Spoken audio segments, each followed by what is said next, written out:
"Hey, Blackie, go serve." The words didn't just land, they cracked through the chandelier's glow like glass under pressure. A ripple of laughter followed, sharp and eager, rolling off the polished marble floor of the West Haven Grand Ballroom. Danielle Brooks didn't flinch. She stood near the champagne tower in a simple ivory dress. No sequins, no diamond earrings, no glittering badge of the power she carried. She lifted her phone to her ear, her gaze locked on the woman pointing across the room. Behind that woman, a half-circle of men in tailored tuxedos grinned like it was all sport. One of them actually snapped his fingers at her, as if summoning a waitress. "Before we continue, where are you watching from? Drop your city or country in the comments below. And if you believe in dignity and justice, hit like and subscribe. These stories spark change, and we're glad you're here." Now, back to Danielle. Her voice into the phone was low, deliberate. "It's happening. Cancel the $900 million deal." The laughter faltered, not gone, but dented. They hadn't heard the words, only seen the way she said them. Calm, certain, like she wasn't the one cornered, but the one holding the clock. "Which catering company are you with?" the tall man to the right called out, lifting his champagne flute. "If you're fast, we might tip." The woman beside him smirked, leaning in for the kill. "Sweetheart, this is for investors only." The ballroom's music didn't stop, but the air shifted. Eyes turned. A photographer hesitated mid-shot.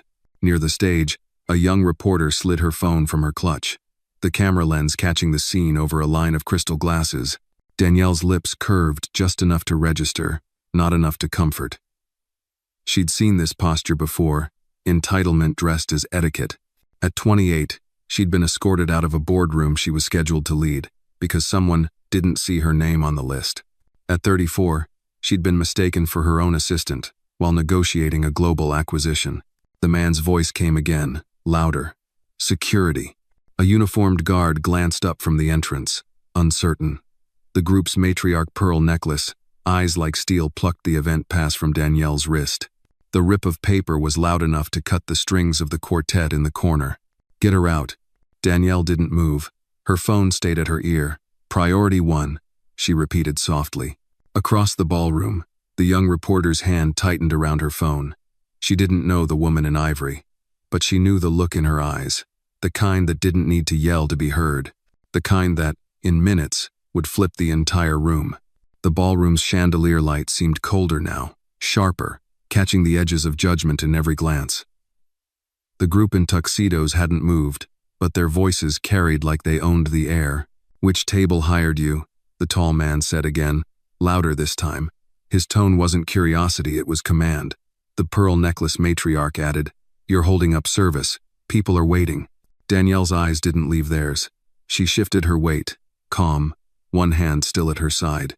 The phone in her other hand stayed pressed to her ear. From near the stage, the young reporter Allison Reeves, barely 30, angled her phone higher, the camera lens slipping between two champagne flutes. The red record dot glowed. She wasn't just watching now, she was documenting. A waiter passing by slowed, eyes flicking between Danielle and the cluster of overdressed accusers. He didn't say a word, but his jaw tightened. He kept moving.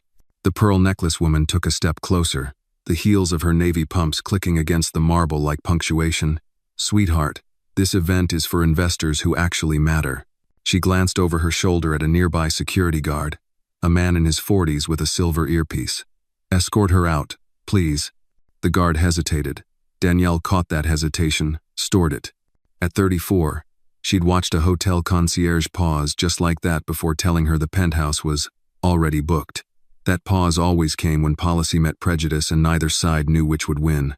The guard finally walked toward her, slow, cautious. "Ma'am, I'll need to see your credentials." "M6. They're gone," Danielle said evenly, nodding toward the shredded event pass in pearl, necklace's manicured hand. The reporter's eyebrows rose. She adjusted her phone, capturing the woman holding the torn remains like a trophy. Pearl necklace smirked. "We can do this the easy way or the hard way." Danielle lowered the phone just enough for her voice to carry. "You already chose hard." Then she brought it back to her ear. "Move the capital to Harlow. Don't wait for the signing." "Jean." A ripple ran through the bystanders' quiet gasps. shifting stances. One man in a gray suit whispered to his wife, "Did she just say Harlow?" The wife's eyes widened. The tall man in the group scoffed. "Is this some stunt? You think we'll fall for a bluff?" Danielle's gaze didn't waver. No bluff, just business. Allison, the reporter, stepped forward now, voice careful but clear. "For the record, she was invited. I saw her name on the investor list this afternoon." The tall man laughed sharply. "You must have read it wrong." "I didn't," Allison replied, lifting her phone a little higher, "and I'm not the only one who saw it." Somewhere behind the circle, another voice chimed in, a young catering staffer with a tray of sparkling water. "She's telling the truth." His words were quiet, but they landed. The pearl necklace woman's smirk faltered, just for a breath. Danielle saw it. Everyone did. She let the silence hold for a moment longer, then said into her phone, "Phase 2 is in motion." The guard froze mid-step. He didn't know what Phase 2 was, but he could feel it wasn't going to favor the people who'd summoned him. The air in the ballroom wasn't just tense anymore, it was heavy, like the first drop in a storm that knew exactly where to fall. Music from the string quartet still floated faintly, but it felt disconnected, like it belonged to another night entirely. The pearl necklace matriarch stepped in closer, her perfume sharp, voice louder now so the nearby tables could hear. "People like you always try to sneak in where you don't belong." Daniela didn't blink. The tall man took his cue, plucking a fresh event pass from his pocket, someone else's, and holding it out mockingly. "Here, maybe this one will match the story you're selling." Then, with deliberate slowness, he tore it in half, letting the pieces drift to the marble floor like confetti. Gasps broke out around them. Allison, the reporter, was already circling to capture the moment, her phone steady despite the adrenaline running through her hands. The matriarch turned to the security guard. "She's stalling for attention. Remove her." The guard moved forward. Danielle held her ground. "On what grounds?" "Fraud," the tall man answered instantly. "She's pretending to be someone she's not, trying to insert herself into a $900 million transaction." That number $900 million hung in the air. Several guests at nearby tables stopped mid-conversation. One of them, a man in a tailored navy suit, leaned to his companion. "That's the size of the Whitmore deal." Danielle's lips tightened, not in anger, but in precision. She lowered her phone just enough to speak into the room. "It was." The matriarch's eyes narrowed. "Was?" Danielle brought the phone back to her ear. "Confirm full withdrawal of capital. Redirect to Harlow Group. Notify both legal teams."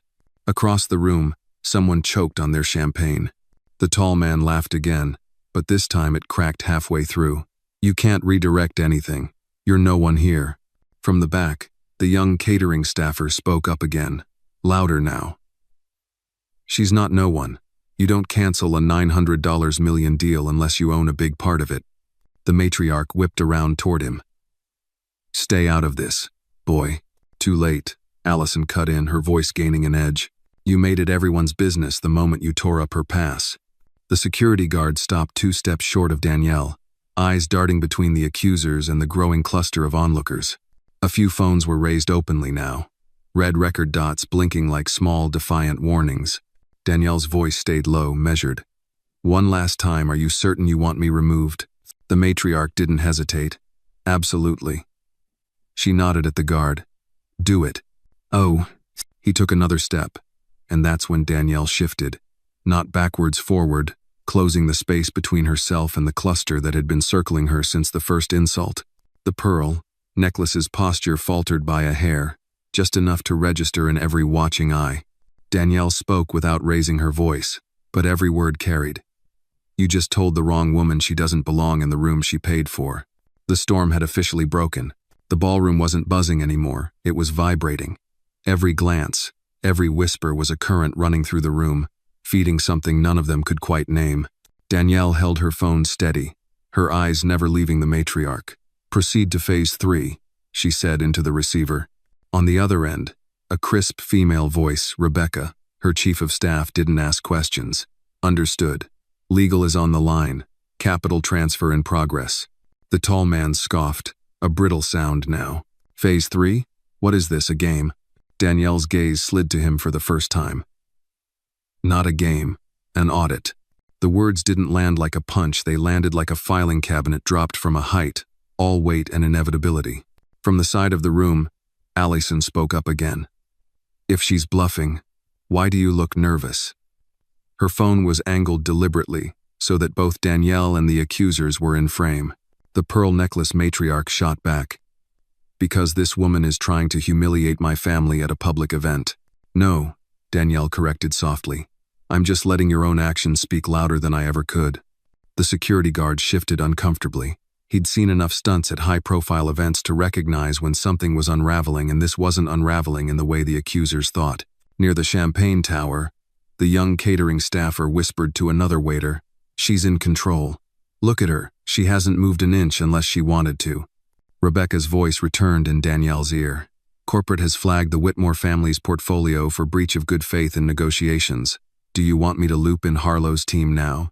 Danielle's eyes swept the room. More phones were recording now, some subtly, others defiantly. Yes, she said. Make it loud. Oh, the tall man laughed, but it was hollow.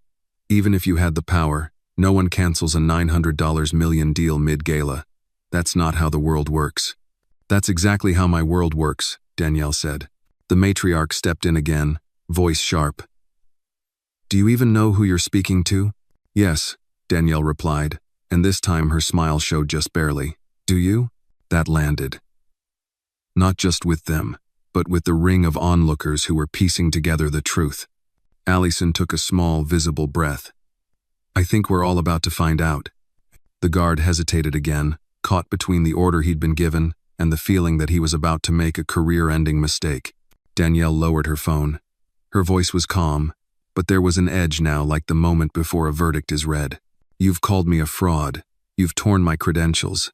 You've tried to remove me from a deal I built, and through all of it, I've been patient.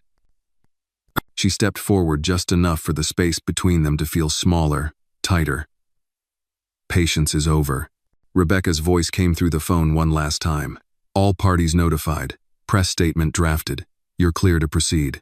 Danielle looked at the matriarch, the tall man, the pearl necklace glinting under the chandelier. Good, she said. Let's end this. The room held its breath. The reveal was coming. The chandelier light seemed to tilt toward her, as if the room itself wanted a better view. Every phone lens followed her now. Even the quartet had slowed, bows hovering above strings, caught in the tension like everyone else. Danielle stepped forward into the open space between her and the Whitmore family. Her heels were steady, each click against the marble sounding like a countdown. You've spent the last 15 minutes treating me like I wandered in here by mistake, she began. Her voice was calm enough to carry without the microphone, every syllable deliberate. You've accused me of fraud. You've called security. You've destroyed my credentials in front of 200 witnesses. The tall man folded his arms, trying to smirk. The matriarch's jaw was set, but her fingers tightened around her clutch. And the entire time, Danielle continued, you never once asked my name. She paused. That silence was heavy, waiting. Allison, the reporter, caught the exact moment Danielle's gaze sharpened. Phones shifted in unison, the red record lights steady as heartbeats. I am Danielle Brooks, she said, her voice rising just enough to pierce the edges of the ballroom. CEO of Brooks Global, architect of the very deal you were celebrating tonight. The $900 million Whitmore acquisition you've been bragging about? I built it, I funded it, and I just gave it to your competitor. The words detonated in the air. The matriarch blinked, lips parting as if to argue but finding no words. The tall man's arms dropped slightly. Gasps swelled from the outer ring of guests. One man near the back clapped once sharp before others joined, scattered but growing. A ripple of applause mixed with low murmurs, a tide turning in real time. You're bluffing, the tall man managed. Daniela tilted her head. Check your phone. It was a challenge and a sentence rolled into one. He hesitated, then pulled it from his pocket. His eyes flicked to the screen, color drained. The matriarch did the same, her manicured fingers trembling as she read. Around them, others were reacting to the same push notification. Whitmore Global loses $900 million, deal to Harlow Group, effective immediately. Allison's camera caught the exact moment the matriarch's posture collapsed. pearls glinting as her shoulders dipped. The tall man turned away, but there was nowhere to go. "I didn't need to raise my voice," Danielle said into the sudden quiet. "I didn't need to call the press. You did the work for me. All I did was let you be seen." The security guard took a small step back from her, as if recognizing the line between duty and disaster. From the far end of the ballroom, the catering staffer who'd spoken earlier whispered to a colleague, "She owns the room now." No one argued. The moment the push notification spread through the ballroom, the atmosphere shifted from tension to rupture. Conversations fractured mid-sentence. Glasses were set down too quickly, the crystal ringing like alarm bells. The tall man's face was flushed now, but not with confidence. His jaw worked soundlessly before he muttered to the matriarch, "We can fix this." "No," she snapped under her breath, eyes darting toward the door as if she could walk out of the humiliation. But there was no exit from the lenses already locked on her. Allison's phone didn't waver. She zoomed in, catching the pearls against the matriarch's tightening throat. Across the room, the catering staffer set down his tray and simply folded his arms, a small, defiant smile on his face. The quartet in the corner had stopped playing entirely now, bows resting against their sides, watching the real performance unfold. A man in a navy suit, one of the Whitmore family's own advisors, stepped forward. "Danielle, this isn't necessary. We can renegotiate." Danielle didn't even turn to him. "You had your chance to speak with me when you thought I was a waitress. You wasted it." The security guard, still planted a few feet away, shifted his weight. "Ma'am, my apologies." His voice was quiet, but it carried in the sudden hush. Her eyes softened for just a second, not forgiveness, just acknowledgement before she looked back to the Whitmores. The tall man tried again, desperation cracking his tone. "Look, we didn't." "You did," Danielle cut in, the finality in her voice silencing him. "And now you live with it."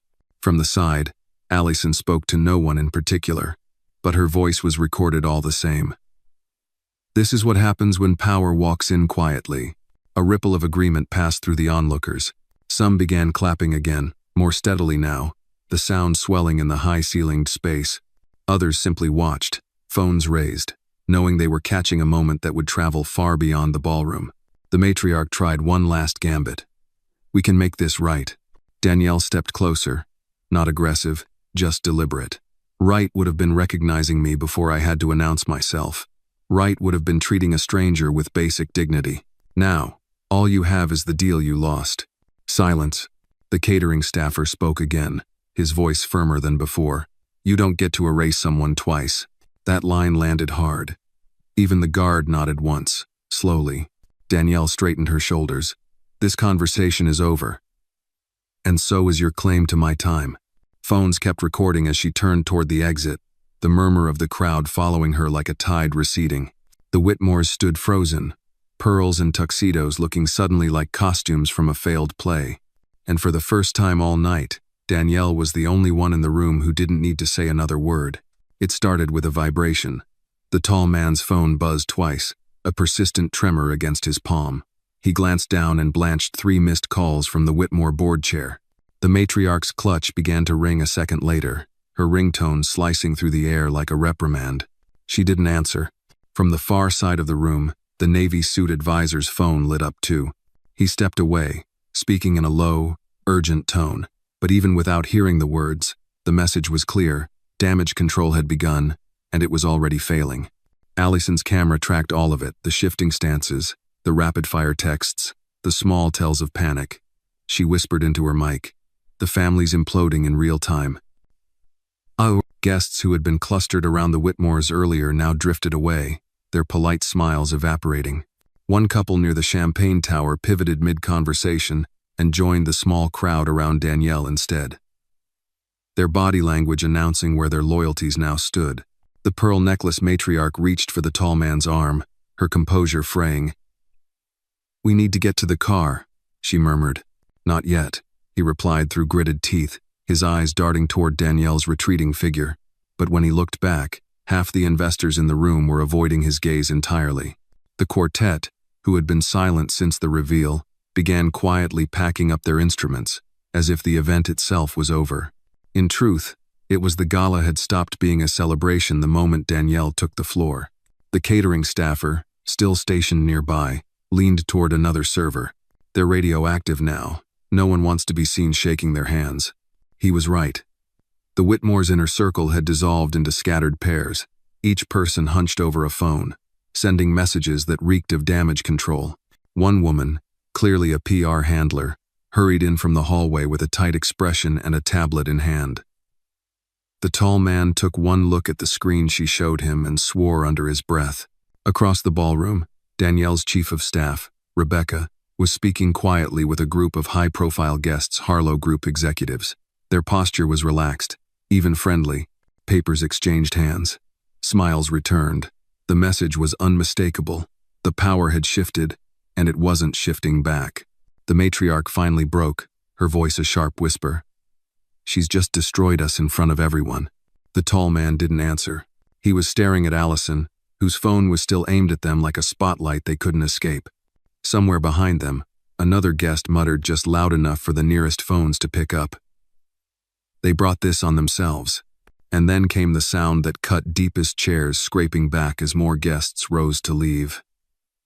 Not just to follow Danielle, but to abandon the Whitmores completely. The ballroom was emptying around them, the space that had been theirs shrinking by the second. The collapse wasn't coming. It was already here.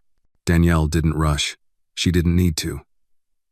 Each step toward the exit was measured, deliberate, like she was giving the Whitmores time to feel every ounce of what was happening to them. Rebecca intercepted her halfway, a sleek tablet in hand.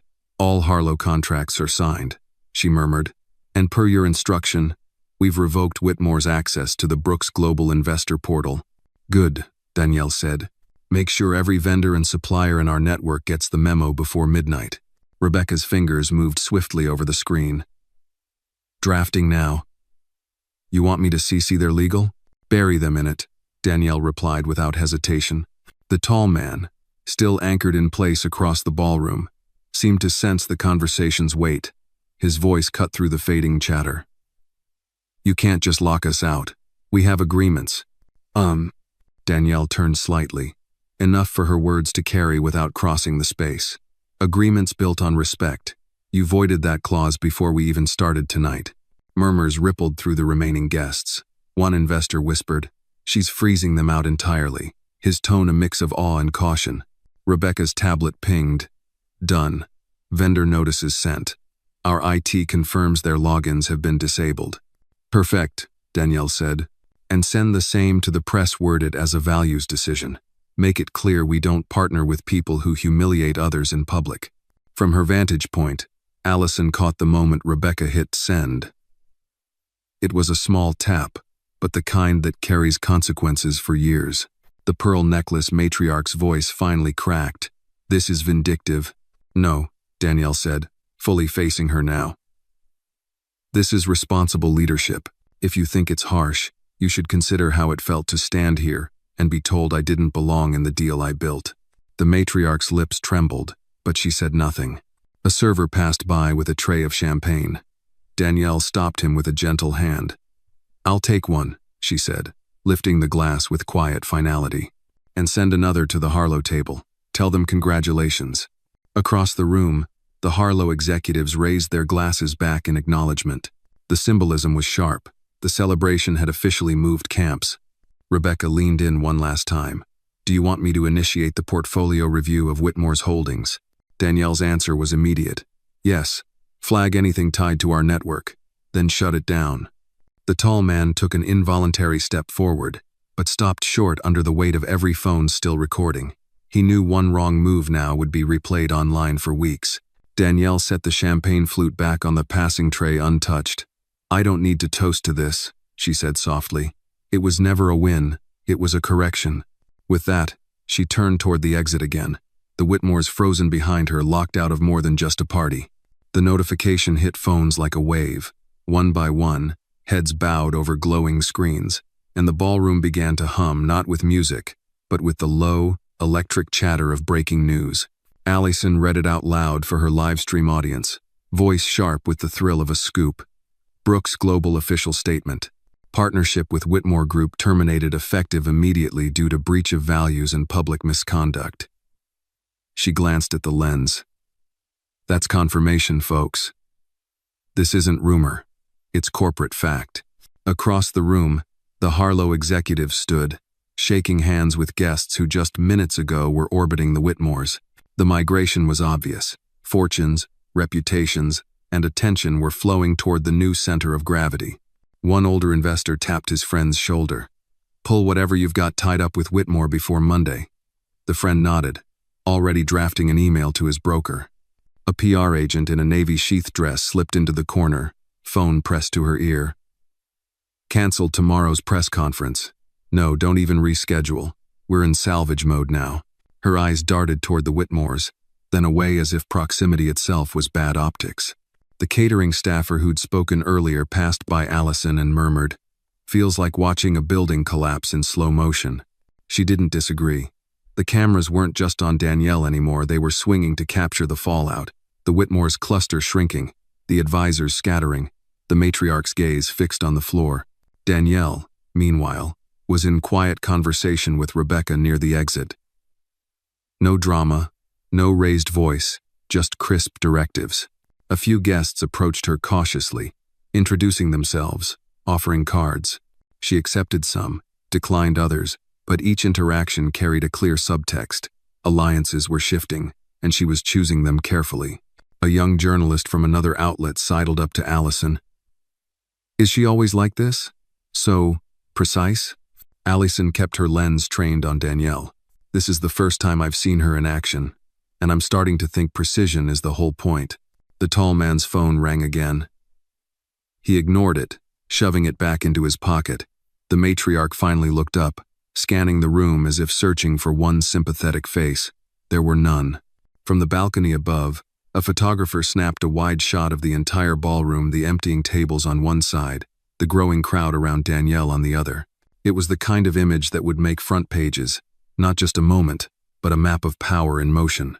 By the time Danielle began her final walk to the exit, the Whitmores were already being erased in real time. Their names were trending online not for a record-breaking deal, but for losing it in the most public way possible. The ripple wasn't stopping here. It was just beginning to reach the shore. The conference room at Brooks Global's downtown headquarters was nothing like the West Haven ballroom. No chandeliers, no champagne towers, just glass walls, a long walnut table, and the kind of silence that meant everyone in the room knew exactly why they were there. Danielle sat at the head of the table, flanked by Rebecca on her right and two Harlow Group executives on her left. Across from them, a screen displayed the latest market data. Whitmore Group stock down 14% in the first hour of trading. Harlow's CEO, a silver-haired man named Jonathan Pierce, leaned back in his chair. "You've already gutted their biggest acquisition in a decade. What's next?" Danielle didn't hesitate. "We make sure they can't rebuild off someone else's capital. That means tightening the network." Rebecca slid a document across the table. "This is a list of all shared vendors, partners, and subcontractors between Brooks Global, Harlow Group, and Whitmore. We've already reached out to 60% of them with alternative contracts. Whitmore is losing supply lines as we speak." Jonathan glanced at the list, then at Danielle. "You're going for a clean break." "I'm going for a permanent one," Danielle said. "If they want to play the long game in our market, they'll have to start from scratch. And by then, they won't have the leverage or the reputation to compete." A younger Harlow exec tapped his tablet. "Press sentiment's still swinging your way. If we move fast, we can frame this as an industry-wide standard. Zero tolerance for public misconduct." "Do it," Danielle said. "And make it loud enough that anyone thinking of siding with Whitmore understands the cost." Rebecca's phone buzzed. She glanced at the screen and smiled faintly. Investor Coalition just confirmed they're pulling an additional $200 million from Whitmore's remaining projects. Jonathan chuckled. "You've turned them into a cautionary tale overnight." Danielle's expression didn't change. "Good. That's exactly where they belong." For a moment, the room was quiet except for the hum of the city outside. Then Danielle added, "One more thing. I want our legal team to review every pending trademark, patent, or licensing deal in their pipeline. If it aligns with our portfolio, we buy it before they can. And if it doesn't, we tie it up long enough that they can't use it." Jonathan's brow lifted. Aggressive. Danielle met his gaze. Necessary. The plan was brutal, surgical, and entirely within the rules. By the time the meeting ended, Whitmore's options had narrowed to the point of suffocation. As the Harlow team left, Jonathan paused at the door. "You know," he said, "most people would have settled for walking out of that ballroom with the moral victory." Danielle stood, gathering her files. "Moral victories are for people who want applause. I want results." And with that, she turned toward her office, the city skyline waiting beyond the glass, a reminder that in her world, the real power moves always happen after the cameras are off. The city was painted gold by the setting sun, the glass towers catching fire in its light. From the corner office of Brooks Global, Danielle stood with her hands in her pockets, watching the skyline like it was a chessboard she'd already mastered. On her desk, a single envelope lay unopened. The embossed seal of the Whitmore Group was impossible to miss. Rebecca had placed it there an hour ago with a quiet, "It's marked urgent." Danielle didn't reach for it. Instead, she turned slightly toward the wall of windows, her reflection overlaying the city beyond. Power wasn't in the letter they'd sent. It was in the fact she didn't need to open it to know what it said: pleas for reconsideration, half apologies dressed as diplomacy, maybe even an offer to buy back her favor. Behind her, the muted television played a news segment. Clips from the gala, headlines scrolling beneath. Danielle Brooks sets new standard for corporate conduct. $900 million deal collapse sparks industry reckoning. The anchor's voice was crisp. The message is clear: humiliation in the boardroom or the ballroom carries a cost. Danielle took a slow sip from her coffee, the steam rising like a signal into the air. Outside, the city moved on traffic, lights flickering on, another day folding into night. But for the Whitmores, time had stopped. Her phone buzzed. A message from Jonathan Pierce. Vendor lockout complete. Trademark acquisition underway. They won't recover from this. She typed back 2 words, as planned. For a long moment, she simply stood there, watching the light shift, letting the quiet fill the room. She thought of the torn event pass, the smirk, the call to security.